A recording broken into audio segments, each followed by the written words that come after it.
Problem terjadi ketika skala industri sawit membesar secara masif dan mendorong terjadinya pembukaan lahan yang mengorbankan hutan. Jadi hutan-hutan dibabat, dibuka, diganti jadi kebun sawit. Loh, terus kenapa itu jadi masalah? Kan sawit pohon juga.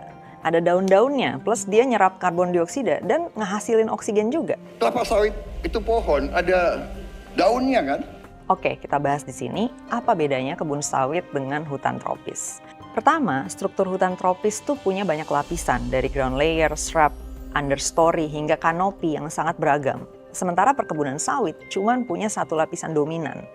Jadi habitatnya nggak bervariasi. Efeknya tentu aja organismenya, binatangnya, tumbuhannya juga nggak sebervariasi hutan tropis. Keragaman yang lebih sedikit menghasilkan ekosistem yang totally different, makanya dia nggak bisa gantiin peran hutan, hanya karena dia pohon juga.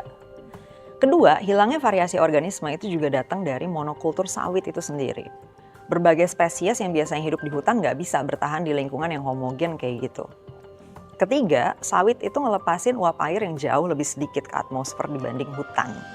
Akibatnya, air hujan cenderung banyak yang mengalir di permukaan, nggak keserap ke dalam tanah, dan itu memicu banjir.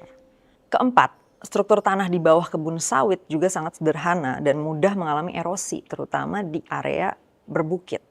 Akhirnya, tanah jadi rentan longsor. Dan yang terakhir, kemampuan sawit menyimpan karbon juga jauh lebih rendah dibanding hutan. Jadi serapan karbonnya itu jauh lebih kecil, bisa puluhan bahkan ratusan kali lebih kecil.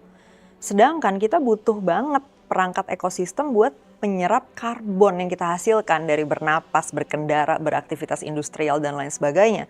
Lagi-lagi, peran hutan di sini nggak bisa digantiin sawit.